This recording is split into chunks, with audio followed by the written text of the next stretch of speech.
राहुल गांधी से ईडी ने घंटों पूछताछ की, लेकिन राहुल गांधी ठीक ठीक सीधे सीधे जवाब नहीं दे पाए। उस घपले घोटाले के बारे में जब ईडी पूछताछ कर रही थी, जो 1937 में बनी हुई एक company AJL, associate general limited, ये कंपनी थी 1937 में जो बनाई गई थी स्वतंत्रता सेनानियों के द्वारा।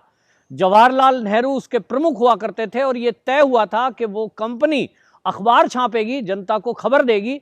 हालांकि उसमें कांग्रेस की ही लेख हुआ करते थे, जवाहरलाल नेहरू के लेख छपते थे, लेकिन कौमी आवाज नाम से उर्दू का अखबार छपता था। वहीं जो है उसमें नवजीवन नाम से हिंदी का अखबार चलता था और नेशनल हेराल्ड इस नाम से अंग्रेजी का अखबार छपता था। 1937 में 5000 स्वतंत्रता सेनानियों ने मिलकर के एक कंपनी बनाई, एसोसिएट जनरल लिमिटेड। अब ये कंपनी 2008 तक आते आते घाटे में चली गई और बंद हो गई, और इसके बाद इसके मालिकाना अधिकार यानी ये कंपनी की पूरी प्रॉपर्टी जो 2000 करोड़ की है, राहुल गांधी और सोनिया गांधी की जो कंपनी है उन्होंने अपने नाम कर ली। अब इसी घपले घोटाले को जानने के लिए ईडी लगातार पूछताछ कर रही है, लेकिन राहुल गांधी जवाब देने के बजाय अब बहाने कर रहे हैं। और सबसे ताज्जुब की बात यह है कि राहुल गांधी ने पूरा ठीकरा इस घोटाले का एक कट्टर कांग्रेसी, जिन्होंने पूरा जीवन कांग्रेस को लगाया, सीनियर लीडर मोतीलाल वोरा, जो यंग इंडिया कंपनी लिमिटेड के कोषाध्यक्ष थे, उनके ऊपर मढ़ दिया है और कहा जी मुझे इस बारे में कुछ नहीं पता। ये एजेएल कंपनी को जो लोन दिया गया, यंग इंडिया प्राइवेट लिमिटेड, जिस कंपनी के मालिक, यंग इंडिया लिमिटेड जो कंपनी है, इसका मालिकाना 76% जो अधिकार है वो राहुल गांधी के पास है और सोनिया गांधी के पास है। और 24% जो हैं वो 24% में दो और पार्टनर हैं, 12% के, मोतीलाल वोरा और ऑस्कर फर्नांडीज।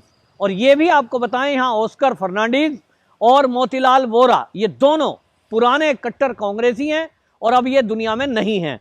मोतीलाल वोरा का निधन जो है 93 साल की उम्र में हुआ 20 दिसंबर 2020 को, और जो ऑस्कर फर्नांडीज हैं वो 13 सितंबर 2021 में वो इस दुनिया से चले गए। अब राहुल गांधी को लगा होगा कि अगर मैं ये कहूं कि जी मुझे तो पता नहीं और किसने किया अपराध, तो ये दो के नाम ले रहे हैं।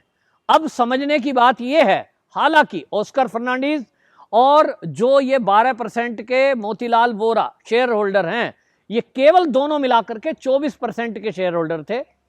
अगर कोई घपला घोटाला हुआ है तो ये किसी ने सलाह दी होगी कि भाई उनको कह दी। हालांकि ये भी अभी जांच का विषय है कि वाकई में क्या राहुल गांधी, जो कि 76% और उनकी माताजी उस 76% में पार्टनर हैं, सोनिया गांधी, उनको वाकई में नहीं पता कि एक कंपनी जिसको वो करोड़ों का लोन देते हैं, ये अपने आप में एक हास्यास्पद बात है कि राहुल गांधी कह रहे हैं मुझे कुछ पता नहीं।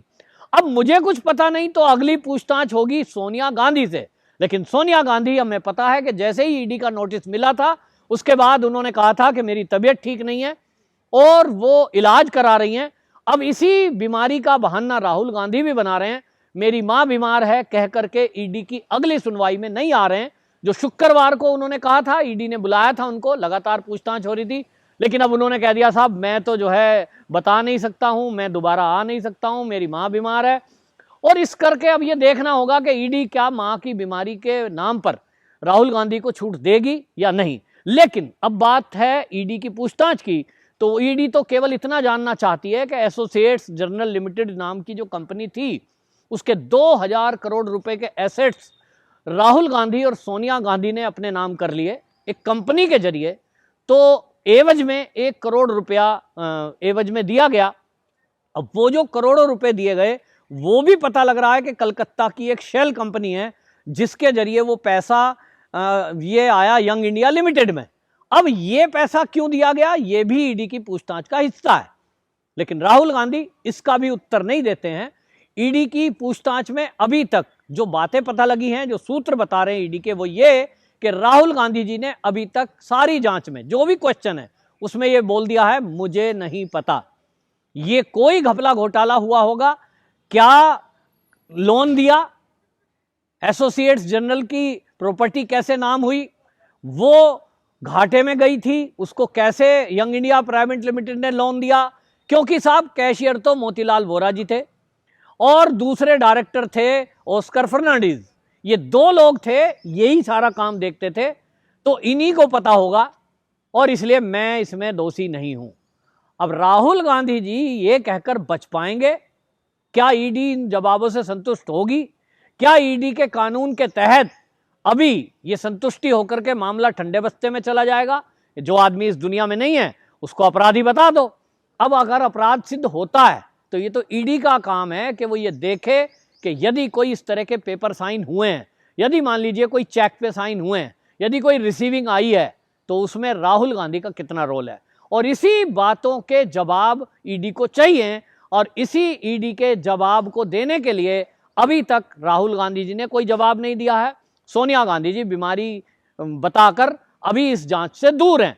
तो ईडी के सूत्र कह रहे हैं कि सोनिया गांधी आज नहीं तो कल उनकी फिटनेस रिपोर्ट आनी ही है, 10 दिन में, 15 दिन में, महीने में, जब भी वो ठीक होंगी। वरना ईडी के पास दूसरा रास्ता है कि ईडी कोर्ट के जरिए ये मांग करेगी कि एम्स के डॉक्टरों का पैनल उनकी जांच करेगा और वाकई में यदि वो पाएगा कि वो ठीक हैं, तब वो कोर्ट को सबमिट करेंगे और फिर गिरफ्तारी की मांग करेंगे। यानी सोनिया गांधी को, राहुल गांधी को ईडी इतनी आसानी से छोड़ने वाली नहीं है। भले ही वो ये सोच रहे हो कि हम जो व्यक्ति इस दुनिया में नहीं है उनके नाम लगाकर हम बच जाएंगे, लेकिन ये भी एक बात सोचने की है कि जिन्होंने कांग्रेस को अपनी जिंदगी दी, ऐसे दो नेता जो अब दुनिया में नहीं है और पूरे वफादार कांग्रेस के प्रति रहे, उनके मत्थे ये आरोप मढ़ना और ये कहना कि जो घपले हुए हैं साहब मुझे नहीं पता, इन्होंने किए होंगे, ये बता रहा है कि देखिए कांग्रेस का कल्चर कैसा है। जो अच्छा करे वो गांधी परिवार ने किया है और जो बुरा कर दिया वो कार्यकर्ताओं ने कर दिया। हम देखते हैं जब भी कभी कहीं चुनाव होता है, उस चुनाव में आप देखेंगे जनरल मीटिंग होगी और इनकी मीटिंग में तय होता है, हाँ भाई इसकी विवेचना कर रहे हैं कांग्रेस क्यों हारी। तो उस कांग्रेस क्यों हारी का रिजल्ट हम सुनते हैं, क्या मिलता है? वो यही मिलता है, राहुल गांधी, सोनिया गांधी, प्रियंका की कोई गलती नहीं है, कार्यकर्ताओं की कमी रही। ये हर मीटिंग का, हर हार के बाद जो विवेचना होती है, जो मंथन होता है, उसका रिजल्ट यही है। यानी एक बात साफ है कि जो कांग्रेस है वो एक परिवार की पार्टी बन गई है और उस परिवार की पार्टी में परिवार है गांधी परिवार, और ये गांधी परिवार के विरुद्ध यदि कोई कुछ बोलता है तो ये किसी को सहन नहीं है। लोग सड़कों पे उतर गए हैं, कांग्रेसियों ने जमकर उत्पात मचाया, दिल्ली में आगाजनी की गई है, सड़कों को जाम किया गया। क्यों? कि एक गांधी परिवार के व्यक्ति से ईडी ने कुछ प्रश्न के उत्तर चाहे हैं। क्या ये ईडी पहली बार किसी नेता से पूछताछ कर रही है? क्या ईडी ने पहली बार किसी नेता को अभी तो गिरफ्तार ही नहीं किया है? गिरफ्तारी भी की है। आखिरकार ये केंद्रीय एजेंसी, चाहे वो पुलिस हो, फिर चाहे वो सीबीआई हो, फिर चाहे वो ईडी हो, फिर चाहे वो एनसीबी हो, इन लोगों को प्रॉब्लम क्या है? आम आदमी से पूछताछ करे तो करे, लेकिन नेताओं से पूछताछ ना करे। जो बड़े नेता हैं, पैसे वाले लोग हैं, हमने देखा है ईडी जैसी एजेंसी को जब भी कभी किसी पैसे वाले से पूछताछ करते देखा है, सारा मीडिया, सारे लिबरल सब सड़कों पे आएंगे, सवाल उठाने शुरू कर देंगे। आर्यन खान का नाम पीछे आया था, सबको मिर्ची लगी, जैसे पता नहीं क्या हो गया, एनसीबी ने किससे सवाल पूछ लिया। कुछ लोगों के दिमाग में ये गलत फहमी है, आज़ादी के बाद भी, देश की आज़ादी के 75 साल बाद भी उनको लगता है कि वो इस देश के राजा या राजकुमार हैं, उनसे तो कोई पूछताछ करने की हिम्मत जुटा ही नहीं सकता। और ये देखा है हमने, कई सारे वीडियो ऐसे आए हैं जब दिल्ली पुलिस से कुछ सारे कांग्रेस के मंत्री, कुछ बड़े बड़े नेता टकरा रहे हैं। तुम हमारी गाड़ी रोकोगे? तुमने हमारी गाड़ी कैसे रोक दी? तुमने हमें कार्यालय में कैसे नहीं घुसने दिया? और इस जिद के चक्कर में कांग्रेस के कार्यालय के अंदर, मुख्यालय के अंदर लाठीचार्ज पुलिस को करना पड़ा, क्योंकि भीड़ ज्यादा है। आपने पूरे देश से लोगों को बुलाया है कि दिल्ली में आओ, धरने प्रदर्शन करो, विरोध करो, ईडी के दफ्तर के सामने विरोध प्रकट कर दो। क्यों भाई? ईडी एक जांच एजेंसी है, स्वतंत्रता से काम कर रही है, और वो अगर पूछताछ के लिए किसी ABCD को बुलाती है तो चाहे राहुल गांधी हो फिर या सोनिया, वो एक व्यक्ति हैं। और राहुल गांधी कौन है? वो कांग्रेस के अगर अध्यक्ष भी होते, आज तो नहीं है, लेकिन अगर वो अध्यक्ष भी होते तो कौन सा तोप होती भाई। अगर बीजेपी का आज अध्यक्ष JP नड्डा जी हैं, बेशक वो सत्ता में है, अगर JP नड्डा जी से कोई एजेंसी पूछताछ करना चाहेगी तो क्या JP नड्डा जी कहेंगे सब लोगों को सड़कों पे उतर जाओ और सब लोग हंगामा करो? राहुल गांधी से कैसे पूछ लिया? भूपेश बघेल ये छत्तीसगढ़ के मुख्यमंत्री हैं और ये धमकी दे रहे हैं ईडी को कि आपने राहुल गांधी के मुंह में हाथ डाला है, तुम्हें पता लग जाएगा, तुम्हें देख लिया जाएगा। मतलब आप समझिए कि एक एजेंसी को ये नेता धमका रहे हैं जो जनता के वोट के बल पर अभी कुछ दिन के लिए नेता बने, सीएम बने, और इन्हें पता है कि टेम्परेरी पोस्ट है, 5 साल बाद जनता हटा ही देगी, ये तो बीच में ही हट जाए तो कह नहीं सकते।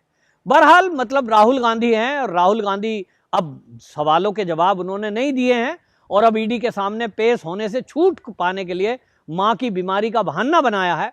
अब देखते हैं ईडी उनको छूट देती है या गिरफ्तारी का वारंट उनका जारी होता है। बहरहाल अभी तो यही कहा जा रहा है कि जो भी ईडी ने सवाल पूछे हैं उसमें राहुल गांधी ने कोई खास जानकारी नहीं दी है और हर बात का उत्तर इसी बात में दिया है, मुझे कुछ नहीं पता। और जो पता है वो 2 व्यक्ति को पता था और वो 2 व्यक्ति तो इस दुनिया को छोड़ के चले गए। तो अब देखना होगा कि ईडी किस तरह से सवालों के जवाब लेती है या फिर जांच के आधार पर कोई उनके पास ऐसे पुख्ते सबूत हैं जिसके आधार पर राहुल गांधी और सोनिया गांधी जेल जाएंगे।